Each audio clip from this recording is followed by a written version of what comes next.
আসসালামু আলাইকুম সম্মানিত ভিউয়ার্স, আজকে আলোচনা করব যারা বিশেষ করে ছাগল পালন করেন।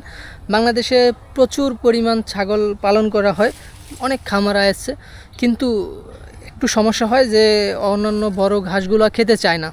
যে আমরা যেরকম যারা পাকচং ঘাসগুলো চাষ করি, এই ঘাসটা একটু কম খেতে চায় ছাগল। তো এটার জন্য সমাধান কি? তো সেই জন্য আমি আজকে এমন একটা ঘাসের কথা বলবো যেটা ছাগল খুব ভালো খেয়ে থাকে, পছন্দ করে, এবং আমরা আমাদের ছাগলকে খাওয়াই, গরুকে খাওয়াই, এমন একটি ঘাস। আর এটা আমি বিগত 2 বছর যাবৎ বিক্রি করে আসছি। এই ঘাসটা 2 বছর এই জমিতেই 2 বছর যাবৎ চাষ, প্রায় 2 বছর যাবৎ চাষ করা হচ্ছে। তো এখানে প্রায় 100% জমিতে এই ঘাসটা চাষ করা আছে। তো এখন যেটা আমি দেখাচ্ছি, এটা কিছুদিন আগে বিক্রি করা হয়েছে, আবার নতুন করে আবার এরকম হয়ে গেছে। তো আপনারা যারা এরকম ঘাস চাষ করতে চাচ্ছেন তাদের জন্য মূলত কিছু নিয়ম আছে। প্রথমত আপনার উঁচা জমি নির্বাচন করতে হবে, যেখানে বর্ষার মৌসুমে পানি না জমে। প্রথমত শর্ত হচ্ছে এটা উঁচা জমি লাগবে।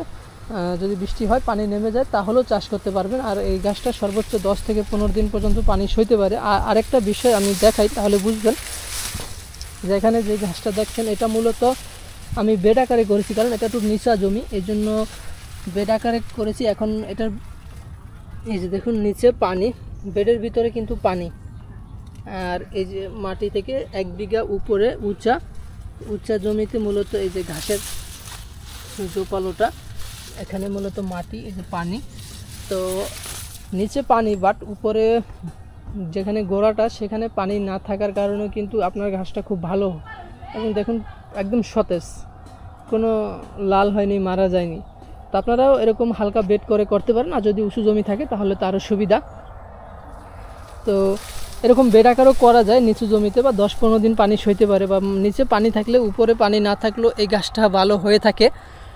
তো ছাগলের জন্য আপনারা অবশ্যই এই ঘাসটা চাষ করতে পারেন। ছাগল হাই প্রোটিন সমৃদ্ধ একটি ঘাস, খুব ভালো খেয়ে থাকে, মিষ্টি এবং রসালো একটি ঘাস।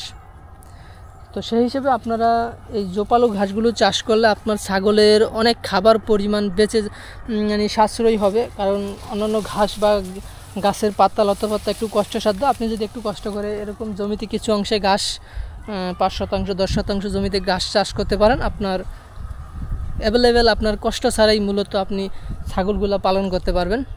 আপনার ঘাস, অন্যান্য ঘাসের পাতা, আম গাছ, কাঁঠাল গাছের পাতা সংগ্রহ করতে অনেক সময় পাতা থাকে না, কষ্ট হয়ে থাকে। তো আপনার অল্প পরিমাণ এই ঘাসটা চাষ করে রাখবেন আপনার বাড়ির আশেপাশে উঁচা জমিতে, তাহলে আপনি এটা গরুকেও খাওয়াতে পারবেন, ছাগলকেও খাওয়াতে পারবেন। তো আমাদের কাছে অ্যাভেলেবেল এখন কাটিং আছে। আপনারা যদি কাটিং সংগ্রহ করতে চান, স্ক্রিনে দেওয়া নাম্বারে আমাদের সাথে যোগাযোগ করে এই ঘাসের কাটিং সংগ্রহ করতে পারবেন। এখানে প্রায় 100% জমিতে এই ঘাসের কাটিং চাষ করা হচ্ছে।